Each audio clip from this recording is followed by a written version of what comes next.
in your home during the winter months seems like a no-brainer. Staying warm took a tad more effort back in the 19th century. Okay, a lot more effort. From spending the whole day in the kitchen to rocking expensive beaver fashions and more, there were lots of creative yet odd ways people used to keep from freezing back in the day. So go ahead and warm up that brain, because you're about to get a major history lesson about life in the 19th century. Counting down from number 10, focusing on the hands. Have you ever walked outside in the severe cold without gloves?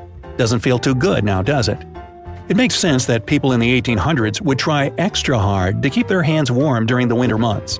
Many people used a little accessory called a muff to keep their hands toasty. They were cylindrical in shape and would wrap around the hands in one big piece. You've probably seen women wearing these muffs in old impressionist paintings back in school. Today, you might see an NFL quarterback use a version to keep his hands warm before a play in a winter game. And if he goofs it up, they might say he muffed it. A coincidence? Maybe. Probably not.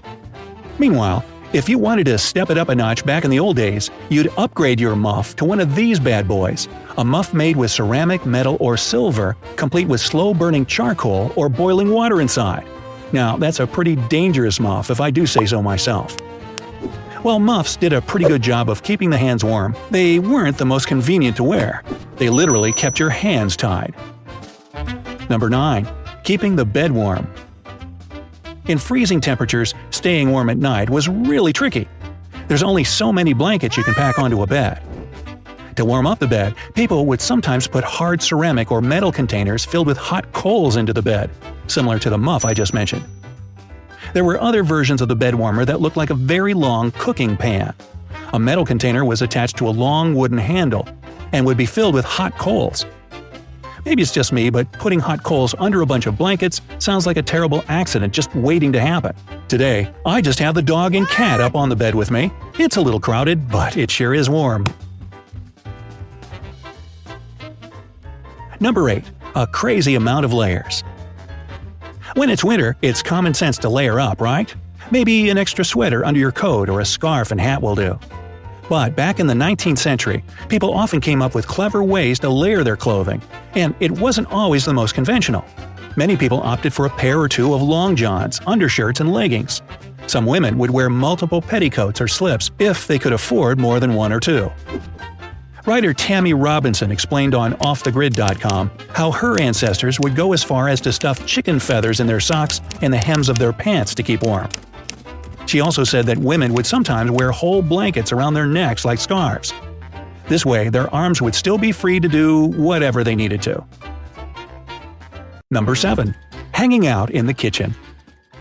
It's often said that the kitchen is the best room in the house, but that's usually because it's a place for families to gather and eat meals together. Plus, it's the place with all the snacks. But back in the 1800s, the kitchen was also the warmest place in the house, making it the perfect room to hang out in on cold days. Since the kitchen usually had an open fire for cooking, it would stay toasty warm. During the 1800s, iron stovetops became quite popular, and these would generate quite a bit of heat. When it was really cold, families would keep the fire burning all day long, generating a continuous supply of heat. It seems it was the closest thing they had to a radiator in the home, since it practically pumped hot air into the kitchen. Number 6. Close living quarters. In the 1800s, unless you had some wealth, families would often live in close living quarters, sometimes in just one room. While this was probably incredibly difficult at times, especially in families with more than a couple of kids, it was actually very convenient during the winter. Snuggling up close meant more body heat, and if the kitchen also happened to be in this room, that meant there was usually a fire burning. 5. Spending a night out at the pub. Back in the 19th century, you didn't need a special occasion to go to the pub for a drink. Saloons and pubs were often heated by a fire and packed with people, which meant they were nice and toasty. Not to mention the fact that you'd likely be eating and drinking, which would warm your body up nicely. However, this was somewhat of a luxury, since if you wanted to hang out in a pub or saloon, you'd be required to buy something to sip on. Yep, not too high a price to pay for keeping warm. But if you couldn't afford to do this, going out to the pub may not have been an option. Number 4. Cleverly designed home decor. While you decorate your house with vintage pieces like wing chairs and trendy room separators, it doesn't always occur to you that they may have served a bigger purpose than to look pretty. During the mid-1700s, people began using wing chairs in their homes, and they continued to be used well into the 1800s. These are basically armchairs that wrap around your sides and face. This extra fabric helped protect the face from a cold draft coming in from an open door. Their tall height served the same purpose. While it's fun to refurbish your home with pretty curtains, funky rugs, and tapestries, back in the 19th century, these home accessories were a must. That's because decor like curtains and rugs help insulate a room and retain any warmth in it. Thick, heavy drapes were great at keeping cold air seeping through the cracks of windows at bay. And hanging quilts or tapestries on the walls was also a great way to keep heat in a room. For those who could afford them, 4-poster beds were a great piece to have during the winter. With these types of beds, you'd be able to drape fabric over the top of it and even the sides, keeping any cold air away from you while you visited dreamland. Sounds pretty cozy, doesn't it? Number 3. Foot warmers. Similar to the hands, a pair of cold feet can send shivers down your spine in freezing weather. The folks of the 1800s would use foot warmers to keep their tootsies toasty. They were usually constructed out of wood, tin, or even brass, and inside them were metal trays full of hot coals.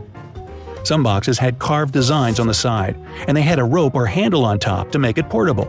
Women would often be seen with their feet in the warmers and their skirts covering the entire thing, helping to retain heat around their legs. People also enjoyed the use of foot warmers when they rode in sleighs and carriages to combat the intense outside cold.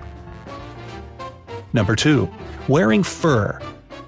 In the 1800s, the fur industry was booming. To wear fur was somewhat of a status symbol, and the wealthy loved to wear them around town. But the truth was that these furs were excellent at keeping people warm during the most freezing times of the year. Unfortunately, animals with fur were in danger during this time, since fur was in such high demand. In 1810, just one season of fur production took the lives of 30,000 seals from the San Francisco area. But sea otters and seals weren't the only animals whose fur was desired. For those who could afford it, coats and scarves made of mink, beaver, gray fox, and more were incredibly desirable. Number 1. An open fire in the house. Ah, a warm fireplace. Sounds nice, right? Chances are you've seen some pretty nice ones in your day. Heck, even Netflix has a fireplace show you can put on to make your TV look like one. But back in the 19th century, having an open fireplace was a big deal when it came to keeping warm. Fire was one of the few things that guaranteed a household any kind of warmth. However, to keep fireplaces going, families would have to go out of their way to gather lots of firewood and kindling. While it was good to move around and get their blood pumping, this could turn into an arduous task. But it was necessary if they wanted fire in their home. As the 1800s progressed, the wealthier households could afford to put fireplaces in multiple rooms. These nicer fireplaces were called Rumford fireplaces, and they were designed to carry away smoke and reflect heat more effectively. I don't know about you, but all this talk about keeping warm makes me appreciate the heat we have at our fingertips today. I think I speak for all of us when I say, thank goodness for snuggly sweats and hoodies. Now, do you think you'd survive a harsh winter back in the 1800s? Give us your thoughts in the comment section. Don't forget to give this video a like, share it with your friends, and click subscribe. Stay on the bright side.